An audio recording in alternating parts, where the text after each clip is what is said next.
વિદેશ મોકલવાના બહાને ઠગાઈ કરનાર આરોપીને ક્રાઇમ બ્રાન્ચે વાપી ખાતેથી ઝડપી પાડ્યો હતો। વડોદરા શહેરના જેપી રોડ પોલીસ સ્ટેશનમાં નોંધાયેલા છેતરપિંડીના ગુનામાં જતીનભાઈ અરવિંદભાઈ કાવા રહે દર્શનમ આગમન વાઘોડિયા ડભોઈ રિંગ રોડ વડોદરા ધરપકડ ટાળવા નાસ્તા ફરતા હતા, જેથી આરોપીને પકડી પાડવા અંગે કોર્ટ તરફથી વોરંટ ઇસ્યુ કરવામાં આવ્યું હતું।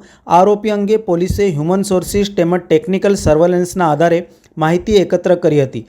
આરોપી વાપી ખાતે આશ્રય લઈ રહેલ હોવાનું માહિતી વડોદરા ક્રાઇમ બ્રાન્ચને મળી હતી, જેથી વડોદરા ક્રાઇમ બ્રાન્ચની ટીમ વાપી ખાતે જઈને જતીનભાઈ અરવિંદભાઈ કાવાને ઝડપી પાડ્યો હતો અને વડોદરા લાવીને જેપી રોડ પોલીસને સોંપ્યો હતો।